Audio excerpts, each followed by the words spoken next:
Not far from where we are today, in a small, very beautiful town of 15,000, Whitewater. Do you know Whitewater? Kamala has flooded the town with an estimated 2,000 migrants from Venezuela and Nicaragua. Diseases are spreading like wildfire. The police say they cannot handle the surge in crime. The town's in big trouble. Before Springfield, Ohio became a flashpoint in the immigration debate, there was Whitewater, Wisconsin. The town's chief of police, Dan Meyer, wrote a letter to President Joe Biden in December 2023, asking for additional resources for new officers and an immigration liaison to help manage the roughly 800 to 1,000 immigrants who were settling in town. Meyer never imagined what would happen next. The letter went viral when conservative outlets used it to help drive the narrative that Biden was flooding cities and towns with undocumented immigrants responsible for migrant crime. Former President Donald Trump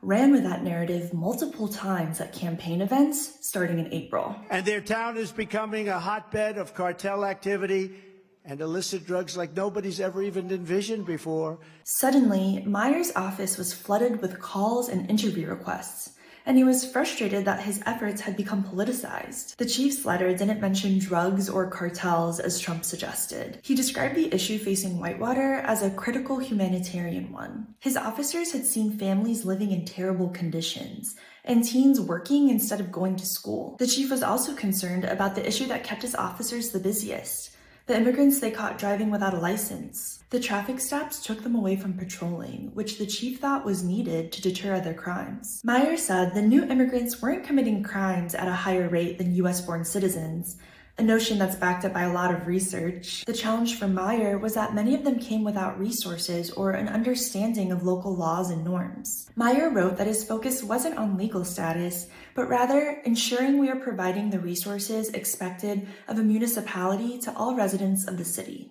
Tensions rose as Meyer took part in events that some thought cast the local immigrant community in a negative light. Conservative residents, meanwhile, were glad to hear Trump talking about their town. Even little old Whitewater is important to President Trump, said Chuck Mills, who runs a local towing company. Biden never directly responded to Meyer's letter, but the town was just awarded a community policing grant by the U.S. Department of Justice to help cover the cost of 3 new officers' salaries. Head to the link in bio to read more about how immigration is affecting this small town in a hotly contested battleground state.